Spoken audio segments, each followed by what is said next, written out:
ఇప్పుడే టెంపుల్కి వెళ్ళాం, రామాలయం టెంపుల్, శివాలయం టెంపుల్ కూడా పూజ చేసుకున్నాం. తిరుపతి లడ్డు బేషన్ నిండా ఉంది. మా వేణును వీళ్ళందరూ స్వామిని అడిగాం, స్వామి తిరుపతి లడ్డు మన ప్రభుత్వం వచ్చిన తర్వాత తీసుకొచ్చారా లేదంటే గత ప్రభుత్వంతో ఒక్కసారి చెప్పండి అని అడిగాం. లేదు లేదు మేడం, అది కాదు, ఈ ప్రభుత్వం తెలుగుదేశం ప్రభుత్వం వచ్చిన తర్వాతే మేము తిరుపతి లడ్డు తీసుకొచ్చినాం అనేది. ఎంత దారుణం ఒక్కసారి ఆలోచన చేయాలి.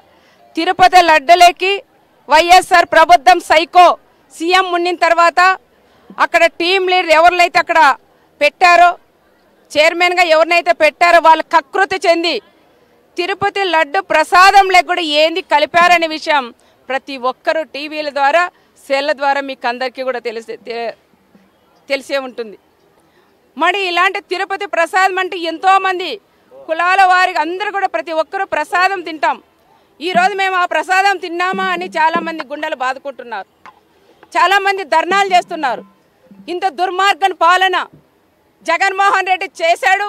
మరి అలాంటి వ్యక్తిని ఏం చేయాలన్నది ఒక్కసారి ప్రజలందరూ కూడా ఆలోచించాలని కూడా నేను కోరుకుంటున్నాం. తిరుపతి ప్రసాదనంలోకే రకరకాల ఆయిల్, ఏం ఆయిల్ అనేది నేను చెప్పేది బాగుండదు. అన్ని రకాల ఆయిల్, నెయ్యితో లడ్డు చేస్తారు. నెయ్యితో నందిని నెయ్యి అంట అప్పుడు తెచ్చేవాళ్ళు. కానీ ఆ నెయ్యి అనేది కూడా పక్కన పెట్టి వేరే జంతువుల నెయ్యిలన్నీ కూడా తెచ్చి ఆయిల్ తెచ్చి దాంట్లో కలిపి లడ్డు చేశారు. ఆ రోజు మనం అనుకునే వాళ్ళం, ఎందుకో తిరుపతి పోతున్నాం కానీ లడ్డు మాత్రం టేస్ట్ ఉండదని ప్రతి ఒక్కరు కూడా ఆలోచన చేసేవాళ్ళం ఎక్కడికి వెళ్ళినా. అంటే ఇవన్నీ కలుపుతున్నారు కాబట్టి ఏది వాసన వచ్చేది కాదు.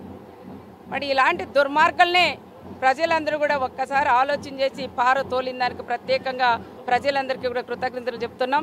ఏది ఏమైనా చంద్రబాబు నాయుడు గారు సార్ కూడా దీన్ని వదులుకోకుండా ఇది ఎంతవరకు అయినా తీసుకొని పోయి ఆయనకి కఠినంగా శిక్ష వేయాలని ప్రత్యేకంగా నేను సార్ కానీ ఎన్డీఏ ప్రభుత్వం అందరినీ కూడా పేరు పేరున కూడా నేను జంతువుతో కూడిన కొవ్వుతో పదార్థంతో నిండిన కలిపిన లడ్డూలే తిన్నాం.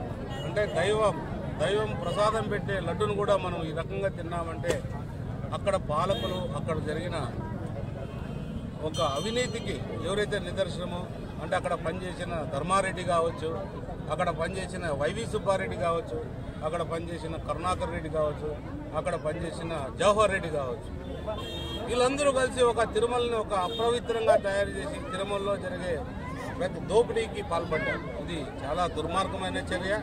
ఏదేమైనా కూడా ఇవన్నీ ఎంక్వైరీ చేసి మన ప్రభుత్వంలో అన్నీ కూడా ఒకటొకటి తీయడానికి అవకాశాలను అన్ని తీస్తారు. వాళ్ళందరూ కూడా శిక్ష పడే అవకాశాలు ఉన్నాయి. ఖచ్చితంగా వాళ్ళకి కోర్టు ద్వారా శిక్ష పడే ఏర్పాట్లు కూడా చేస్తారని సభ